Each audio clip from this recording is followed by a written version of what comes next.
देखो कुछ समय पहले डोनाल्ड ट्रंप ने पाकिस्तान का समर्थन करते हुए इस बात का जिक्र किया था और इस बात पर बयान भी दे दिया था कि BLA जो आर्मी है वो BLA आर्मी नहीं है, वो एक आतंकवादी संगठन है। लेकिन इस बात का विरोध UN ने किया और UN ने इस बात को बिल्कुल नकार दिया है, क्योंकि ट्रंप के कहने से कोई बात सत्य नहीं हो जाती। जब तक UN इस पर अपनी कार्रवाई नहीं करता वह बात सिद्ध नहीं हो पाएगी। और इसी को लेकर UN में बलूच लिबरेशन आर्मी को लेकर जो बयान आया है वो आपको सुनना चाहिए। देखो बहुत कुछ चल रहा है इस वक्त जियो पॉलिटिक्स में, आइए जानते हैं क्या है पूरा मामला।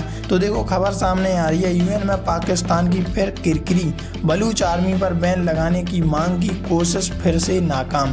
क्योंकि अमेरिका तो यही चाहता है कि अगर हमें पाकिस्तान का समर्थन करना होगा तो हमें BLA को एक साइड रखना होगा, BLA से दुश्मनी मोल लेनी होगी और उसे एक प्रकार से कहा जाए तो आतंकवादी संगठन करार देना होगा। तो देखो अमेरिका, ब्रिटेन और फ्रांस ने पाकिस्तान, चीन का संयुक्त प्रस्ताव खारिज कर दिया है, जिसमें बलूचिस्तान लिबरेशन आर्मी और माजिद ग्रेड को संयुक्त राष्ट्र की आतंकी लिस्ट में डालने की मांग थी। और ये मांग इसलिए थी क्योंकि BLA है जो पाकिस्तान में वो अपने अधिकार के लिए लड़ाई लड़ रहा है और पाकिस्तान से अपने हक की चीज मांग रहा है। लेकिन इसको लेकर काफी देश सामने आ गए हैं किसका समर्थन करने के लिए, पाकिस्तान का समर्थन करने के लिए। तो देखो संयुक्त राष्ट्र में पाकिस्तान और चीन को बड़ा झटका लगा है। अमेरिका, ब्रिटेन और फ्रांस ने बलूचिस्तान लिबरेशन आर्मी और उसकी आत्मघाती एक माजिद ब्रिगेड पर प्रतिबंध लगाने और उनके संयुक्त प्रस्ताव को रोक दिया।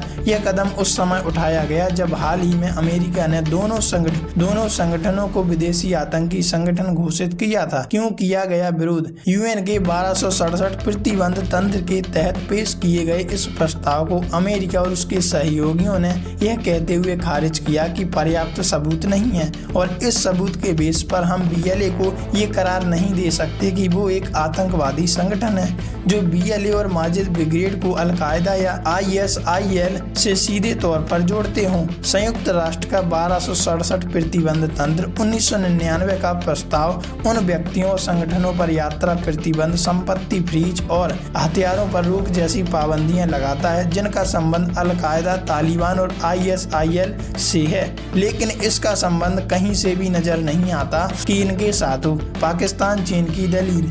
पाकिस्तान और चीन ने मिलकर सुरक्षा परिषद की 1267 प्रतिबंध समिति में प्रस्ताव रखा था कि बुधवार को संयुक्त राष्ट्र में पाकिस्तान के स्थायी प्रतिनिधि असीम इफ्तिकार अहमद ने दावा किया कि ISIL के al Qaeda, Tehrik-e-Taliban Pakistan, TTP, BLA और उसकी मजीद ब्रिगेड जैसी आतंकी संगठन अफगानिस्तान से संचालित हो रही हैं और वहीं से पाकिस्तान में सीमा पार हमले कर रही हैं। उन्होंने कहा कि आतंकवाद पाकिस्तान की प्रमुख राष्ट्रीय सुरक्षा चुनौती है और इसलिए अफगानिस्तान की तालिबान सरकार को अपने अंतर्राष्ट्रीय आतंकवाद विरोधी दायित्वों पर पूरे करने चाहिए। वैसे आपकी राय में क्या वास्तव में अमेरिका और चाइना जैसे लोगों को BLA के खिलाफ ऐसा षड्यंत्र रचना चाहिए जो वास्तव में एग्जिस्ट ही नहीं करता हो?